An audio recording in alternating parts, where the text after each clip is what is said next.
Sir, दीपक। उम्र? 29 साल। पता? कोल्हापुर, महाराष्ट्र। अपने काम के बारे में बताओ। सरकारी अस्पताल के पोस्टमार्टम विभाग में काम करता हूँ। डॉक्टर सावंत मेरे सीनियर हैं। ठीक है। कमरे में धुंधली हल्की रोशनी छाई हुई थी, पर कमरे के बीचों बीच उस पोस्टमार्टम टेबल के ऊपर जलती ट्यूब की तेज रोशनी टेबल के ऊपर रखी लाश पर पड़ रही थी। दीपक गुमसुम उदास चेहरे से टेबल की एक तरफ खड़ा था। चेहरे से ही लग रहा था कि उसके दिल में किसी अनजान चीज का अजीब सा डर, अजीब सा खौफ बसा हुआ है। पोस्टमार्टम टेबल की दूसरी ओर खड़े सावंत साहब टेबल पर रखी लाश का पोस्टमार्टम पूरा कर लाश को सफेद कपड़े से बांधने में लगे हुए थे।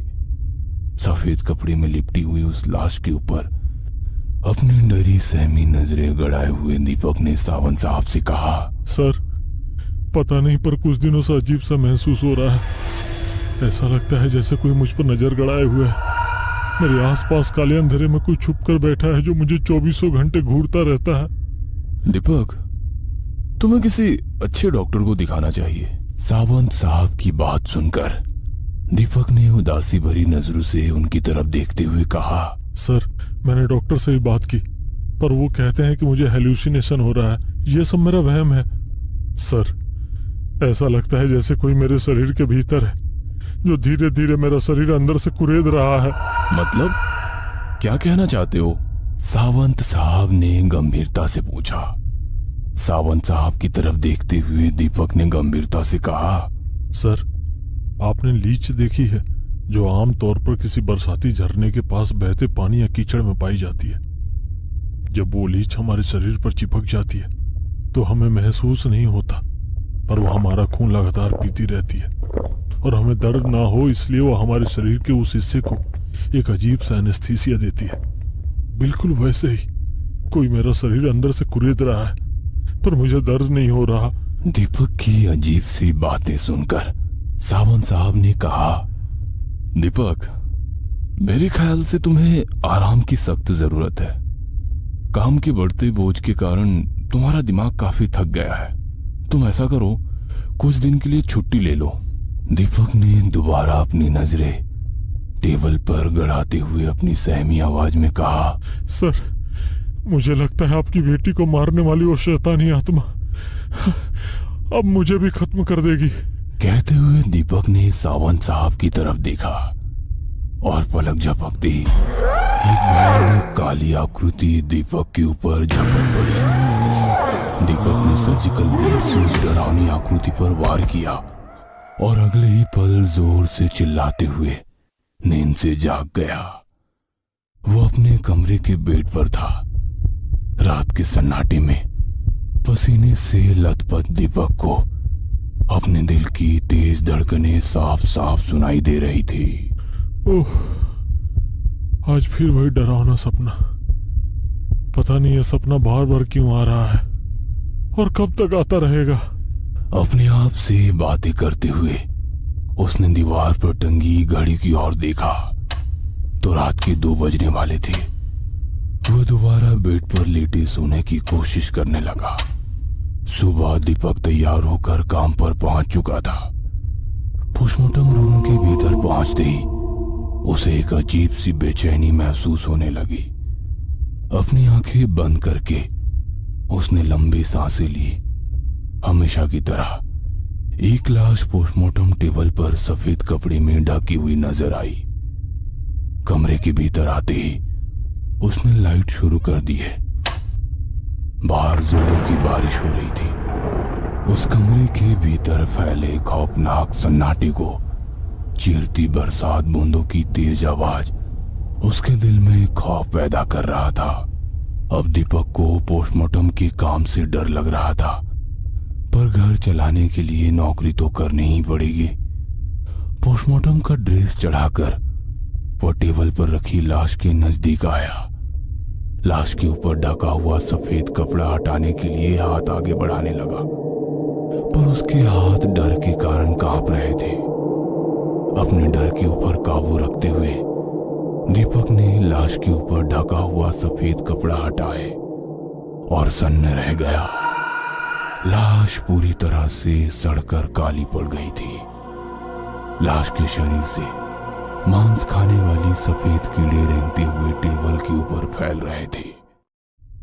अपने चेहरे के ऊपर मास्क लगाते हुए सर्जिकल ब्लेड उठाया ही था कि तभी पीछे फैले काले अंधेरे से उसे एक अजीब सी आवाज आने लगी, जैसे कोई मर्द और औरत आपस में हल्की धीमी आवाज में कुछ बातें कर रहे हो। उस कमरे में वो अकेला था, फिर भी यह खुशफुसाहट, एक अजीब सा डर उसकी नसों में जहर की तरह दौड़ने लगा।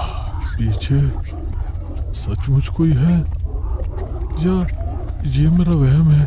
खुद से ही बातें करते हुए वो अपनी सांस रोककर उस आवाज को सुनने की कोशिश करने लगा। कुछ साफ सुनाई तो नहीं दे रहा था, पर आवाज लगातार आ रही थी। उसे पीछे देखने की हिम्मत ही नहीं हो रही थी, पर उसके कान उस अजीब सी आवाज पर ही टिके हुए थे। उसने झट से पीछे मुड़कर देखा और सब कुछ एकदम से शांत हो गया। कमरा थोड़ा अजीब सा लग रहा था। अपनी सांसें रोककर वो पीछे वाली दीवार पर लगे बड़े से कांच को देख रहा था। पीछे दीवार पर लगे उस काले कांच में दीपक को अपनी और पोस्टमार्टम टेबल पर रखी लाश का अक्स धुंधला सा नजर आ रहा था। लेकिन अब वो आवाज बंद हो गई थी, मगर उस कमरे में फैला हुआ एक अजीब सा सन्नाटा दिल में खौफ पैदा कर रहा था।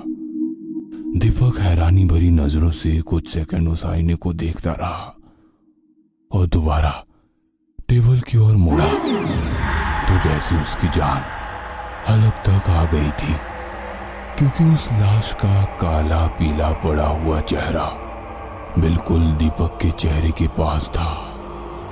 लाश की खुली आंखें उसी को ही घूरे जा रही थी।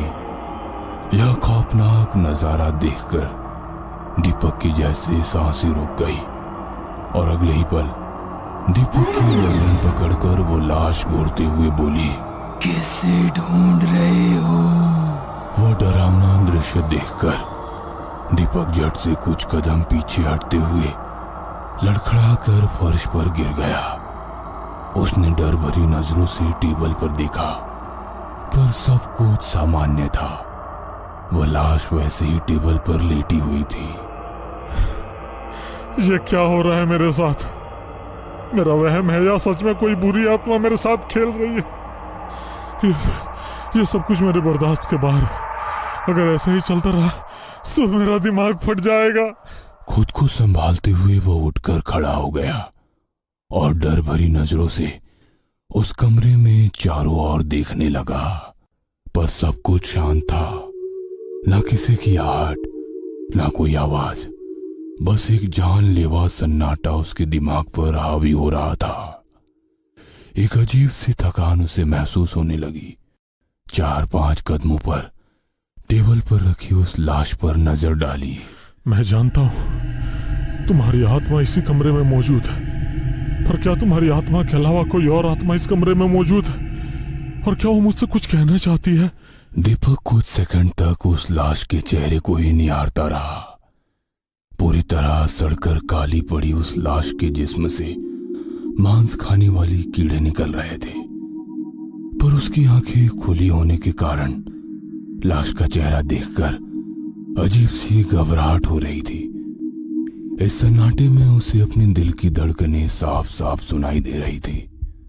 और तभी झट से एक औरत की काली परछाई अजीब से हंसते हुए दीपक के पीछे से गुजरी। दीपक ने डरी सहमी नजरों से पीछे मुड़कर देखा, पर पीछे सिर्फ अंधेरा था।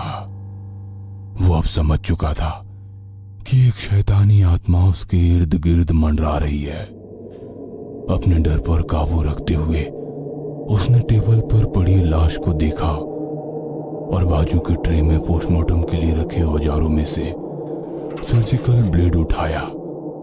टेबल पर रखी लाश को देख अपनी दोनों आंखें बंद कर ली और एक लंबी सांस लेते हुए अपने डर को कम करने की कोशिश करने लगा, लेकिन फिर एक बार उसे वही हल्की और फुसफुसाहट सुनाई दी। पर उस आवाज को नजरअंदाज करते हुए उसने आंखें खोली और लाश को देखते हुए अपने हाथ में पकड़ा सर्जिकल ब्लेड धीरे से लाश की गर्दन में घुसाया।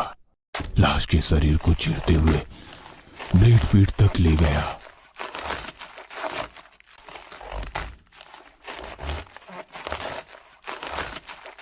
वह लाश का सीना खोलता, तभी सड़न की वजह से सीने में जमी गैस के साथ बदबूदार काले पानी की पिचकारी उसके चेहरे पर पड़ी। क्या मुसीबत है? उस घिनौनी गंध की वजह से वह टेबल से दूर हट गया। चेहरे पर उड़े उस पानी की बदबू से जैसे उसे उल्टी आने लगी। दीपक को भी पता था कि पोस्टमार्टम करते वक्त ऐसी घटना आम होती है, पर लाश के शरीर से निकलने वाला ऐसा पानी जानलेवा भी हो सकता है। इसलिए बिना वक्त गवाए दीपक उसी कमरे के कोने में बने वॉश बेसिन के पास गया। आईने में अपना चेहरा दिखा तो एक तरफ काला गंदा चिपचिपा पानी चेहरे पर लगा था। नल शुरू करते हुए पानी से चेहरा साफ करने लगा। पानी से चेहरा साफ तो हो गया, पर उस बदबू की वजह से अभी भी घुटन हो रही थी। पल भर अपना गीला चेहरा आईने में देखते हुए हाथ पर साबुन लगाकर चेहरे के उस हिस्से पर मलने लगा जहां पर चिपचिपा पानी लगा था। धीरे धीरे उसने पूरे चेहरे पर साबुन लगाया। चेहरे पर लगा साबुन साफ करने के लिए उसने नल शुरू किया, पर नल में पानी ही नहीं आ रहा था। उसने 2-3 बार नल बंद शुरू किया, पर पानी ही नहीं था। और तभी धप से जमीन पर कुछ गिरने की आवाज आई। उस आवाज से दीपक एकदम से चौंक गया।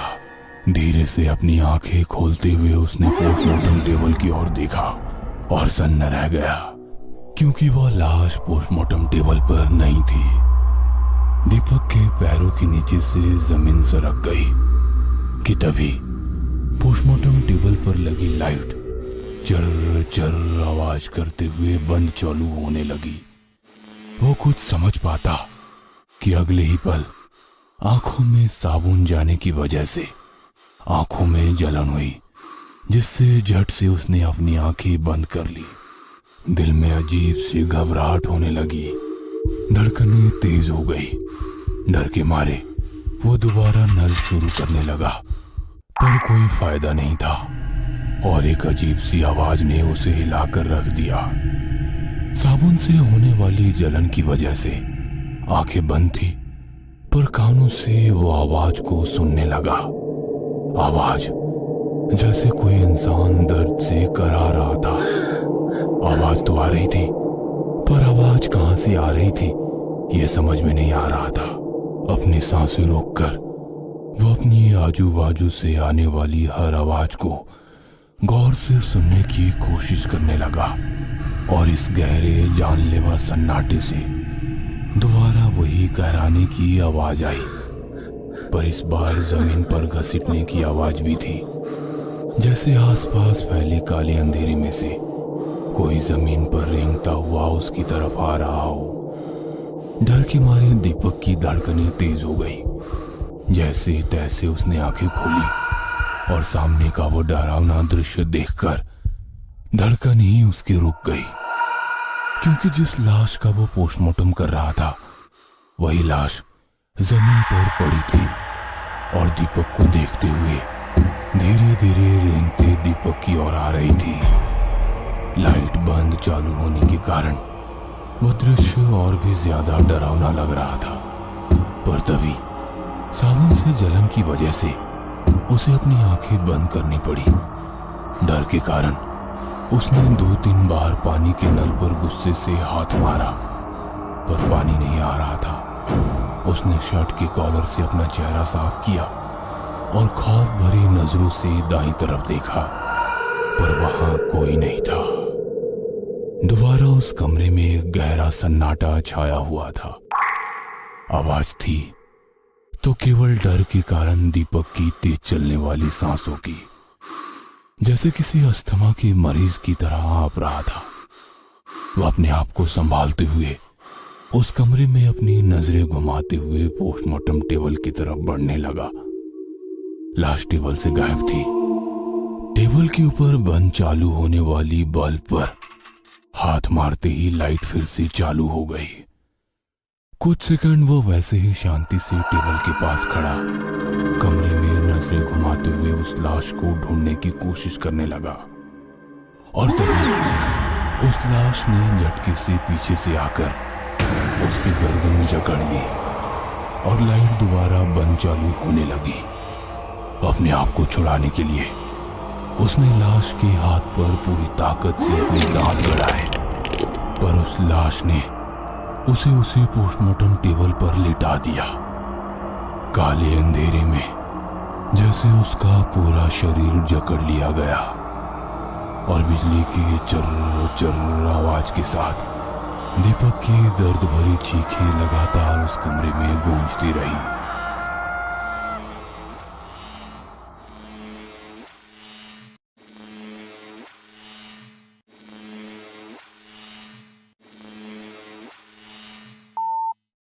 सर, पिछले 2 महीने से ये 10वीं बार हुआ है। आप मानो या ना मानो, पर उसके साथ कुछ तो अजीब हो रहा है। मतलब? दीपक को जिस कमरे में रखा गया है, क्या आप जानते हैं इससे पहले उस कमरे में कौन एडमिट था? मतलब? सिमरन नाम की लड़की, जो शहर के मशहूर सर्जन डॉक्टर सावंत की बेटी थी और जो आपके हिसाब से पागल हो गई थी। तो उस बात से इसका क्या कनेक्शन? सर, सिमरन ने भी इलाज के दौरान एक नर्स का हाथ काट लिया था। आज दीपक ने भी भूत समझकर हमारे कर्मचारी पर हमला किया और उसका हाथ काट लिया। मतलब 2 महीने पहले दीपक ने पोस्टमार्टम करते वक्त सावंत साहब पर सर्जिकल ब्लेड से हमला किया था, जिससे उनकी मौत हो गई थी। तुम कहना क्या चाहते हो? मैं यही कहना चाहता हूँ साहब, ये शरीर दीपक का है, पर इसमें दीपक की आत्मा नहीं बल्कि एक शैतानी आत्मा है। शायद तुम पागल हो गए हो। ये दीपक ही है जो हेल्यूसिनेशन से बीमार है। और बेड पर पड़ा दीपक होश में आने लगा। डॉक्टर ने उससे पूछा, तुम्हारा नाम? सर, दीपक। उम्र? 29 साल। काम क्या करते हो? सरकारी अस्पताल में पोस्टमार्टम का काम करता हूँ। डॉक्टर ने उस कर्मचारी की ओर देखते हुए कहा। दिखा, इसने सारी जानकारी सही बताई। कहकर डॉक्टर कमरे से बाहर जाने लगे। तभी दीपक के बेड के पास खड़ा वो कर्मचारी बोला, सर, वो दीपक नहीं बल्कि दीपक के शरीर में मौजूद शैतानी आत्मा बोल रही है, जिसे आप सच मान रहे हैं।